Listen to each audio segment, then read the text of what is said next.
In today's episode, we're going to be covering the beholder's share as regards to art.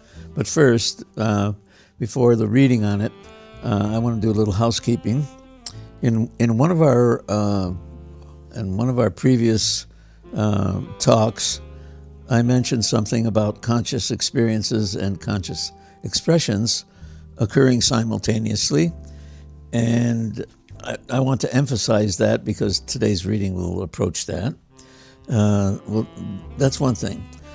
The other is that this first-person organism that we're talking about is you. Each person has their personal meaning-making capacity. That's key. And that the realm of meaning as embodiment is our guiding premises. So everything we say from this time forward will have to do with meaning as embodiment, that meaning is made with the entire organism, for the entire organism, and by the entire organism. Okay, so there are serious effects to knowing that we have given neural pathways which allow individual meaning making to occur in the first place. Okay, so with that, and just before I read this, I want to mention something. I once asked if everybody was convinced or if they doubted anything I've been saying, because some of the statements that I made seem, I won't say wild, but I know they're going to sound unusual. And in our last episode, we mentioned that abstract art has this hidden power. So I want to talk about the beholder a little bit and the hidden power. And as part of this reading, I want to also to talk about the importance of elegant reproductions. So I'll begin. So what is the beholder's share? Does share imply only what an observer receives, or does share suggest emotional involvement with the composition? The question is particularly germane regarding non-objective and non-representational images, especially since figurative images are usually recognized and viewers' abstracting capacity is not required for the visual exchange.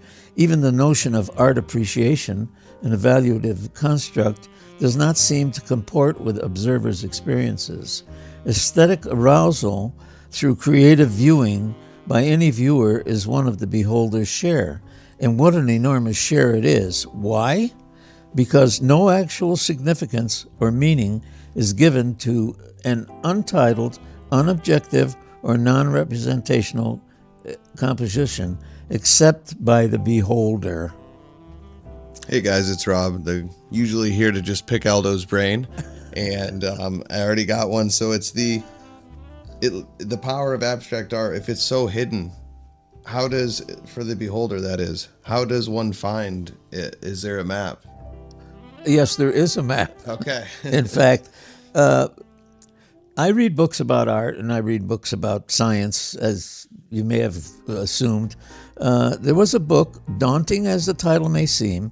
It's Reductionism in Art and Brain Science. Now, this was written by Eric R. Kandel. He's well known for talking about philosophy and a lot of subjects. The man wrote this book in 2016, and he happens to be a Nobel Prize winner. Now, the term beholder's share first appeared in this book, the one I just mentioned, Reductionism in Art and Brain Science. Reductionism means to bring something, any idea, to a space where it's not too complicated. So it is reduced to understandability. So the term first appeared in his book. Obviously, for this writer, the brain science content led to including its fundamental ideas and conclusions into a renewed foray into expressional learning per se. And quoted herein, you can check it out when you read this if you decide to, is the sentence, a defining sentence that led to my further studying this. It's in one sentence, and I quote, "For the artist, the creative process is also interpretive, and for the beholder, the interpretive process is also creative. I had suggested that people create, at least co-create my art. Furthermore, the stuff of aesthetic experience is imbued with emotional investment and memories evoked by visual compositions, paintings, and prints. I'll have more to say about prints. Therefore, a composition that continues to bear repeated viewings over time will also continue to gain favor, maintain interest, and lend meaning to the consistent viewer's experience, or lose its connection with the beholder. Loss of interest may be a defining measure of a work's aesthetic potency or lack thereof. Now, couching the importance of aesthetic experience in terms of arousal and potency may seem odd at first. However, the experience of being captivated by a composition in a museum or gallery can hardly rate as connection during the short time that is spent with it. Music, on the other hand, and I do refer to music often, is recorded and re-recorded so as to provide the listener the very opportunity of benefiting from every repeated sound nuance, every effect produced in a listener, as many times as the person desires. Read the need to reconnect.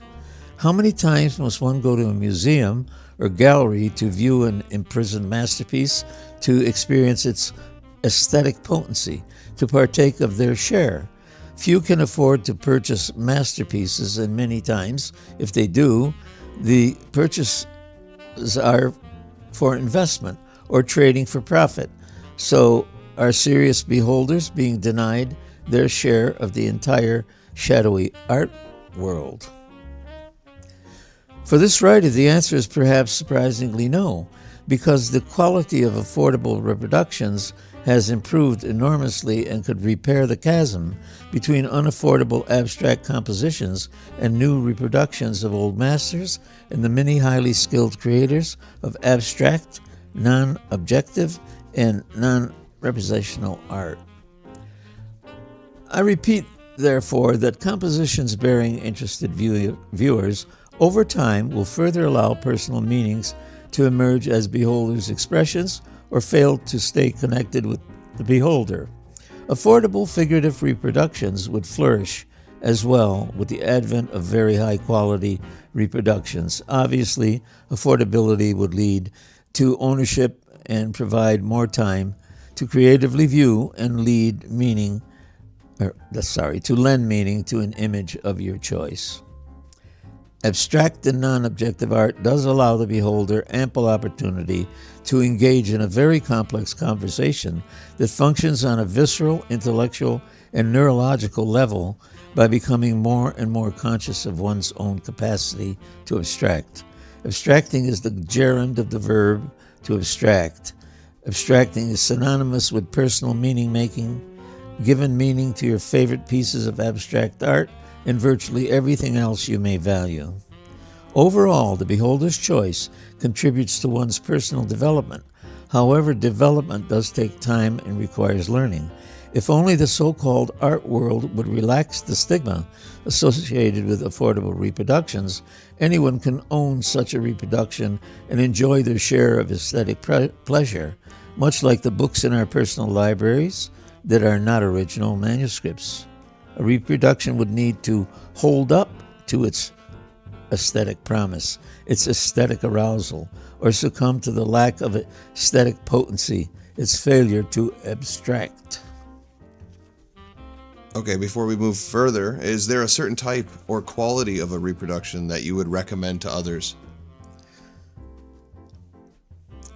What I would recommend for reproductions is, first of all, you need a reproduction that is on a fairly high-quality canvas. The reproductions that I deem necessary that will last over time, and all of this has to be over time, of course, because that's how one learns to personalize their work. Over time means that you can hang it, look at it repeatedly. The giclées that I post on my own art site are all done with ink. They're ink A giclée is an ink process. The inks are sprayed onto the canvas. They're indelible. You don't need a glass. I don't even recommend a frame that takes away from what modern art, or takes away from the aesthetic of the art. It doesn't have to be framed. You will frame and reframe your meaning over and over. Okay, so that's one part of it. The other part is that when people frame something, they usually put a glass on it. The glass does nothing but reflect whatever's coming in the window and obscures your view of the art. Stay away from that. The canvas needs to be flat. These are excellent points that I never would have thought of myself. Okay. Now, there's one other thing that I'll mention at the end of my reading about the importance of reproductions, and that is that if one is searching for my art, or any art in particular, I need to state that one has the capacity with their smartphone to be able to go into something called, and I'll mention it later, augmented reality, where they can see the art on their own walls, and they can either make it larger or smaller. I mean, with the electronics that we have today, enlargement and making images smaller is easily done, and they do not lose any of their, what's the word I'm using? Image retrieval and the pixels that are necessary to make the art vibrant. Whether it's smaller or larger, it remains vibrant enough to capture your attention. Quality, right? Okay. Yeah, so continue on. Go ahead. Let me just close with this before we get into a little discussion. This part of my reading is called The Importance of Reproductions.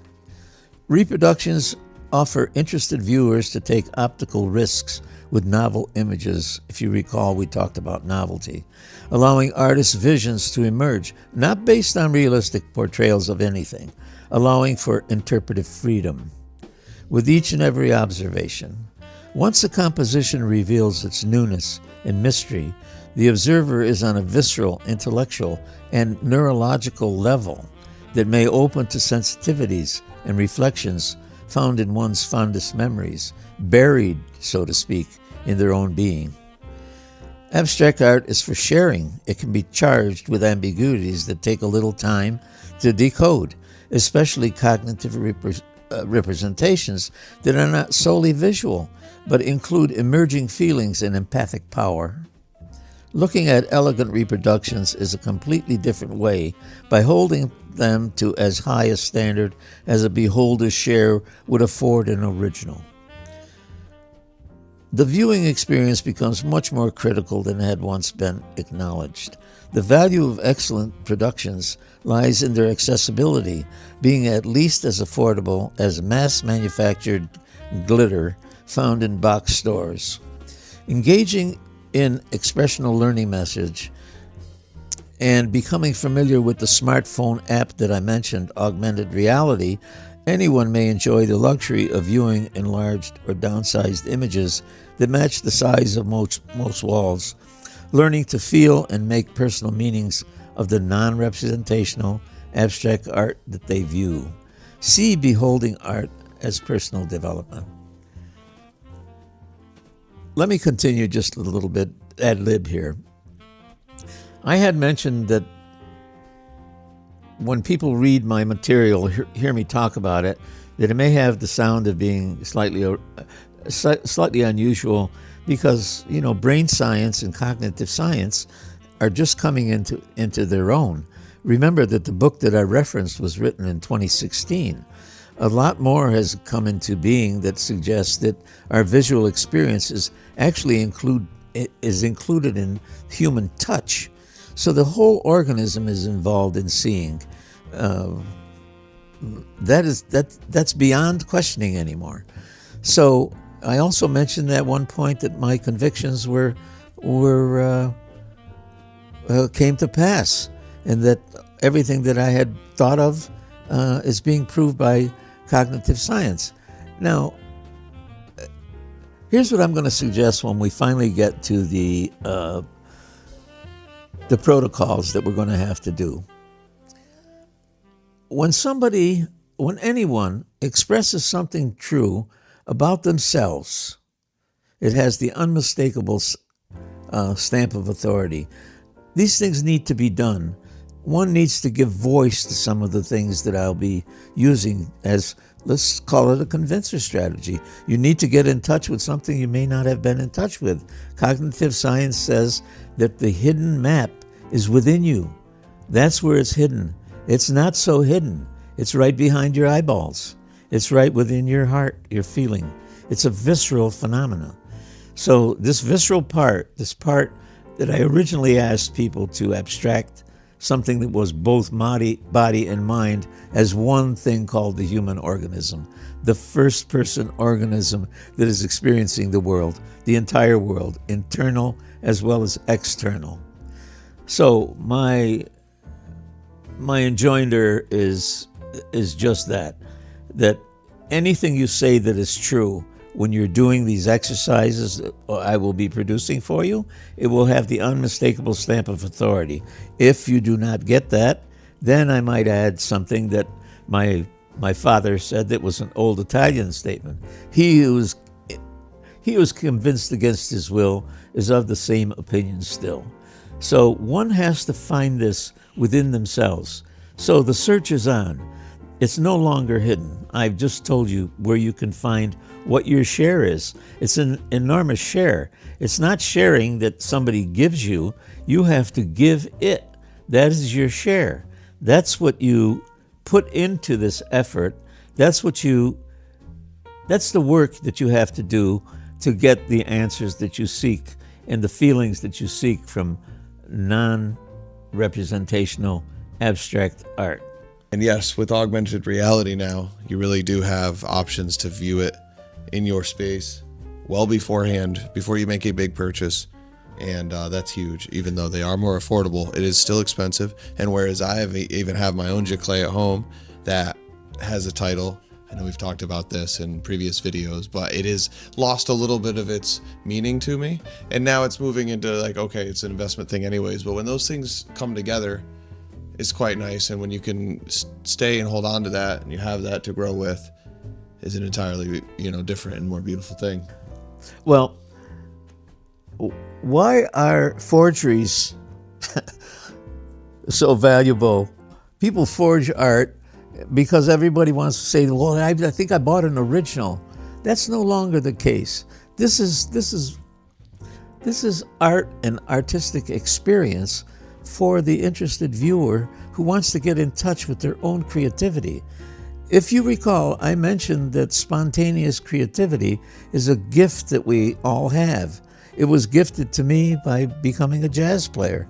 It was gifted to me by every piece of art that you look at that is totally original from the first stroke.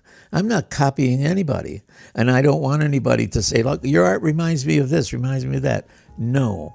Whatever you see in my art, and you may see things that seem unusual. I had some, in one piece of art I had, it looked somewhat, and perhaps I'll be showing it in the future, it looked like a certain medical instruments. And one person is looking at it and he says, geez, this reminds me of an operation that I had a year or so ago. And you may see things in the art that you find unbelievable. I mean, one person says, geez, this looks like a bird. This looks like this. I will admit that in my original pieces, there were some things that were represented because I was just on the fly. I was just improvising, just like a young improviser will quote a piece of music that they heard before. I call these quotes. And in fine art, sometimes they're called details. So I have pieces of my work are actually exposed as their own little original pieces. It's like a hologram. If one does not know what a hologram is, the suggestion is that every part of a painting has a little part in it that represents the whole. And every whole painting has something in it that represents the artist's art strokes. This is scientific again. This has been explored by people who are thinking, well, what are pixels? What is an image? What is happening in the brain with visual experiences?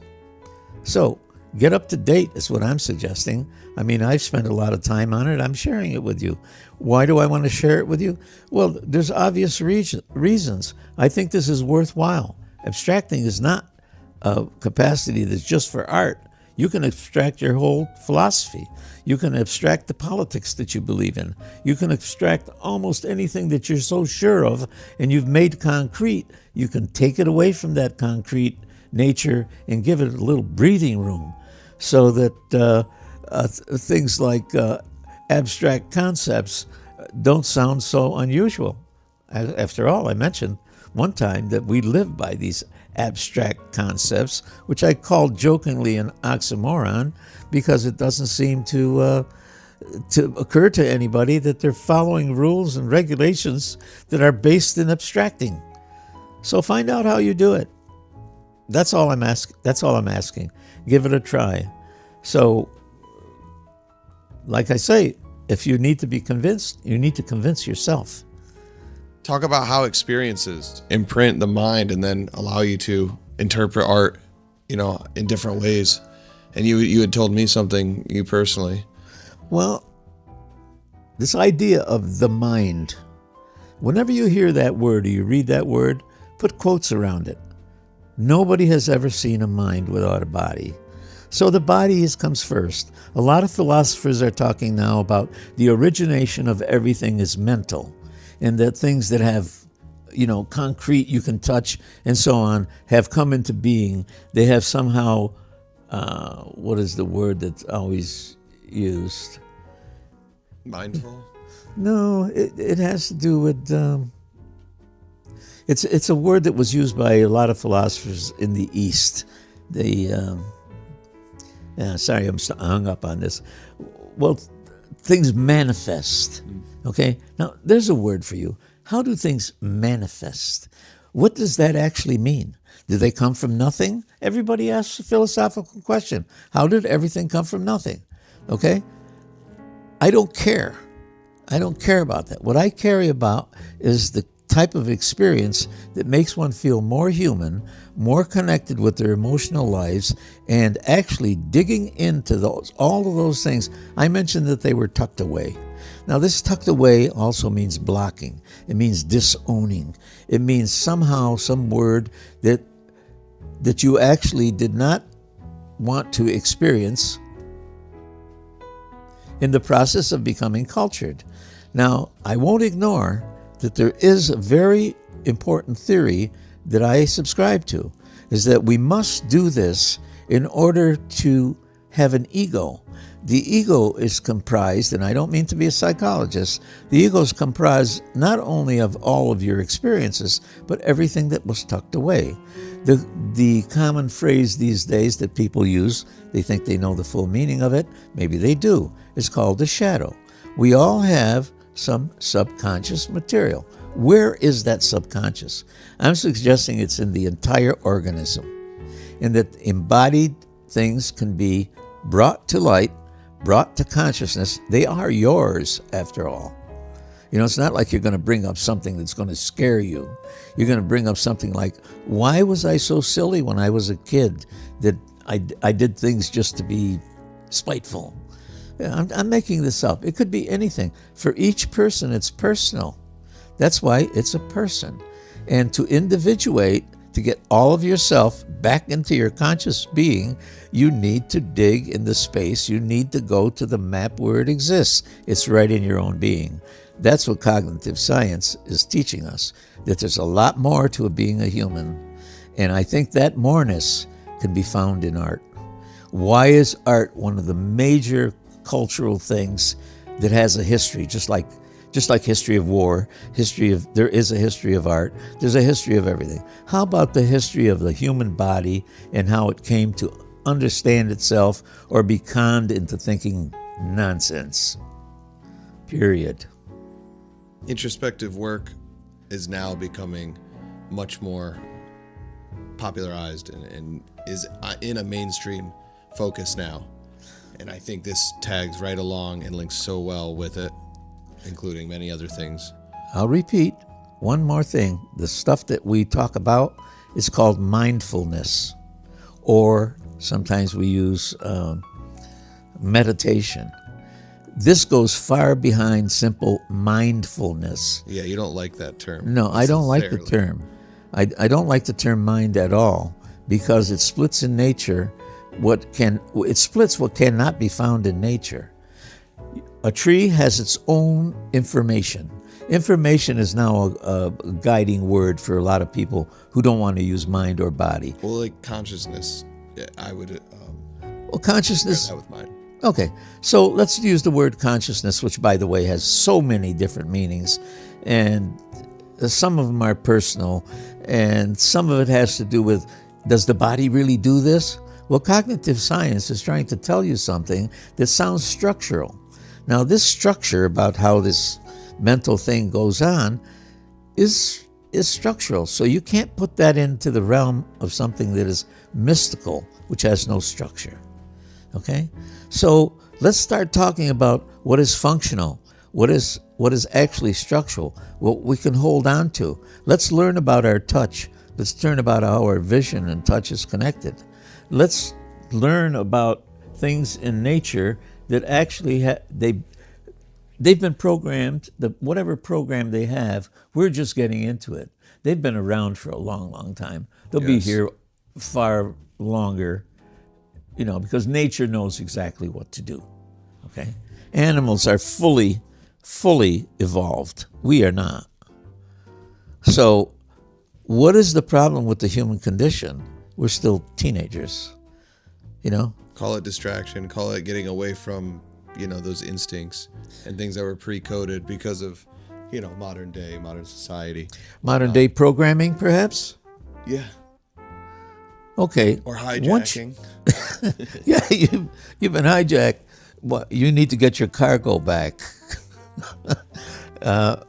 Sorry to couch that in terms that have to do. Absolutely. Not wrong. No, I can go on joking about it because sometimes there's a lot to be found in humor. Absolutely. In fact, let me just add something. Do you ever wonder why your body convulses in laughter when you hear a joke? What is it about the mechanism of a joke that's just like the mechanism of an optical illusion? When you finally see it, you get that feel, all right? That's an instant abstracting capacity that you have. Without the capacity to abstract, nothing would be funny. Did I say period before? No, I totally understand where you're coming from, and I do appreciate you sitting and talking with us again. I wanted to, did you have anything else before we wrap it up? And I was going to mention No, I think I've verbalized enough for today. No, it was always, as always, well articulated and well said. I appreciate your time. And then I wanted to tell people about your art, aldoimprovisationalart.com, as well as any other links or anything we've talked about today will be in the description. And if you find this interesting or you found value, please subscribe to follow along for more. We have readings on the website. Like I said, all that will be linked. And Aldo, I appreciate your time. Thank you so much. I couldn't have said it better.